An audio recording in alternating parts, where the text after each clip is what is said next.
हृदय के शांत सब ख्वाब हों, गंगा के लहरों की आवाज हो, मौन मैं मौन तू, बस मन से मन की बात हो। तो मैं पहुंच गया हूं ऋषिकेश, ऋषियों का शहर। यहां से मेरा सफर नया मोड़ भी लेता है, क्योंकि इसके बाद हरिद्वार और हरिद्वार के बाद गंगा उत्तराखंड का ये पहाड़ी क्षेत्र छोड़कर हिंदुस्तान के मैदानी इलाकों की तरफ प्रस्थान कर जाती हैं। एक अलग किस्म का आकर्षण है ऋषिकेश में। क्या नहीं है यहाँ पर? अगर माँ गंगा है तो पहाड़ भी हैं, जंगल भी हैं, मंदिर हैं, आश्रम है, अध्यात्म है, योगा है, रोमांच है, और शायद यही वजह है कि हर साल देश विदेश से इतनी संख्या में लोग यहाँ पर आते हैं। मैं ऋषिकेश कई बार आ चुका हूँ, लेकिन इस बार मैंने सोचा कि ऋषिकेश को एक नए अंदाज में देखूंगा। पिछली बार अगर हमने ऋषिकेश की गहराइयों को छुआ था, तो इस बार ऋषिकेश की ऊंचाइयों को छुएंगे।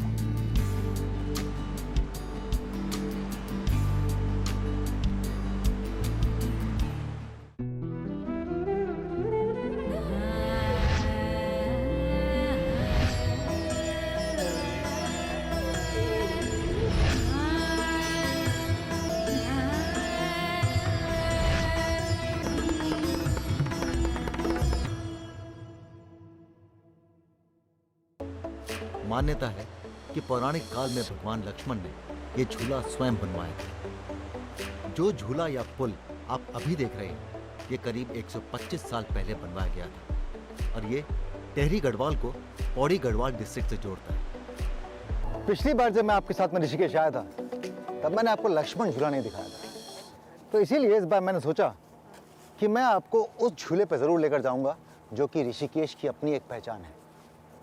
अब ये लक्ष्मण झूला मुझे इसी रास्ते से होकर लक्ष्मण जी के द्वार ले जाएगा। कौन से लक्ष्मण जी?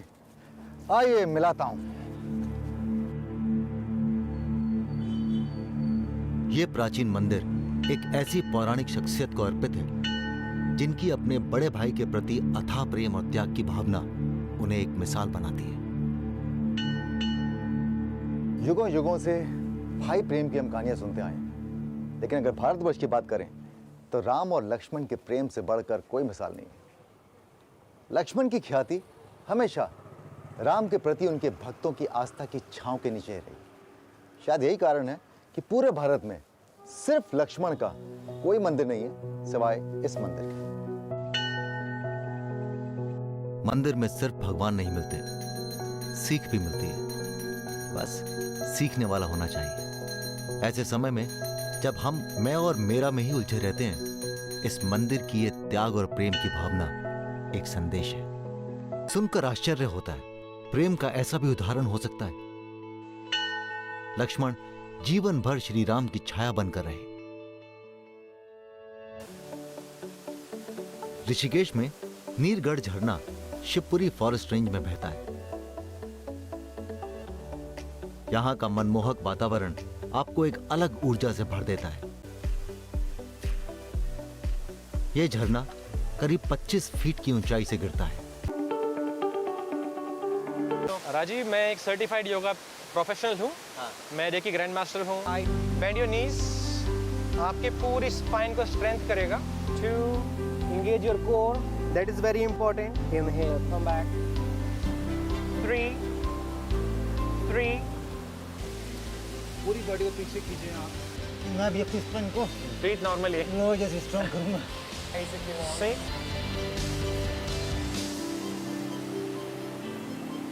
Okay, slowly come back. और यहां आने के बाद और इस तजुर्बे के Deep बाद inhale. मेरा तन ही नहीं, मेरा मन भी तरोताजा हो गया। आगे देखिए, गंगा किनारे गढ़वाली शेफ मुझे सिखाएंगे अपने क्षेत्र के कुछ खास और लोकप्रिय व्यंजन बनाना। लजीज।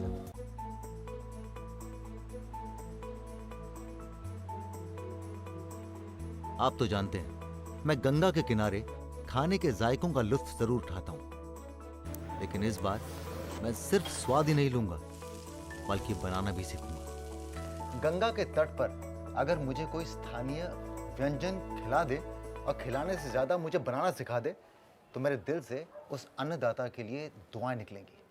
और आज मेरी दुआएं निकल रही हैं शेफ अरविंद के लिए, जो कि मुझे बहुत ही ट्रेडिशनल गढ़वाली क्विजीन खिलाने भी वाले हैं और बनाना भी सिखाने वाले हैं। सिखाने वाले। तो अरविंद क्या बनाने वाले हो आज? आज मैं बना रहा हूँ आपको एक कुलत है मेरे पास, दाल जैसे यूज़ करते हैं ना जी। उस तरह से कुछ बनाने वाला हूँ इसका। इसको कहते हैं गथवाणी।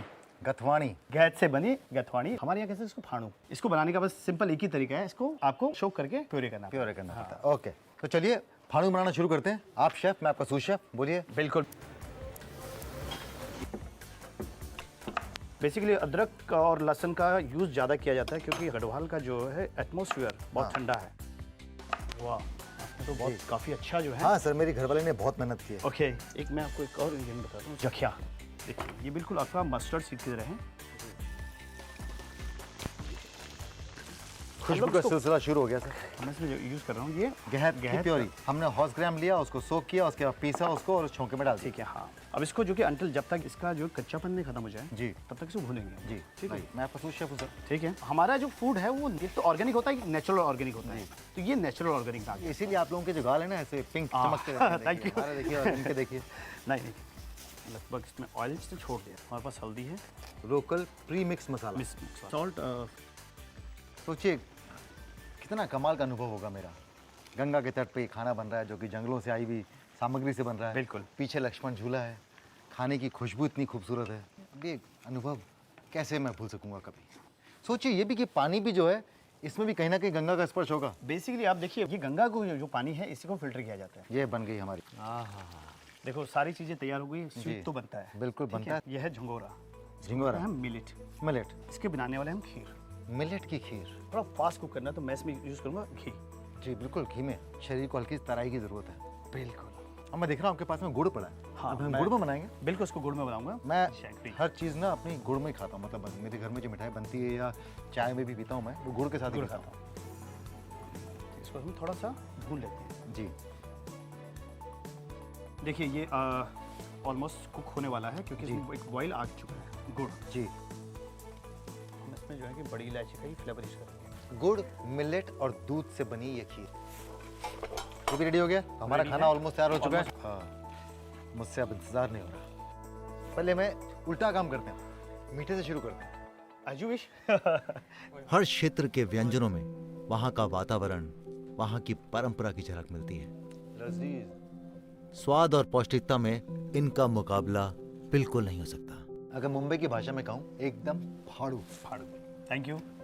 मैंने कहा था ना कि ऋषिकेश में हर किसी के लिए कुछ ना कुछ है। यहाँ का वातावरण ही कुछ अलग है। मुझे जो बात सबसे ज्यादा आकर्षित करती है ऋषिकेश की, वो ये कि यहाँ पर जितना मानसिक शक्ति पर अहमियत दी जाती है, उतना ही शारीरिक शक्ति पर जोर भी दिया जाता है। क्योंकि शायद यहाँ के आध्यात्मिक लोग जानते हैं कि जिस मन की शक्ति के लिए हम मंदिर पहुँचते हैं, उसी मंदिर की सीढ़ियाँ हम तन की शक्ति से चढ़ते हैं। चलिए, मेरा खाना ठंडा हो रहा है, मैं चलता हूँ। अगले एपिसोड में फिर मिलूंगा, लेकिन जा रहा हूँ इस उम्मीद के साथ कि आप थोड़ा सा वक्त अपने लिए भी निकालेंगे। अपनी सेहत का सिर्फ ख्याल नहीं रखेंगे, अपनी सेहत पर ध्यान भी देंगे। अगर अपने मन की शक्ति के लिए मंदिर की घंटियां बजाने जाएंगे, तो अपने तन की शक्ति के लिए सुबह एक अलार्म भी लगाएंगे। और हो सके तो ये पौष्टिक खाना भी खाएंगे। शुभ रात्रि, गुड नाइट।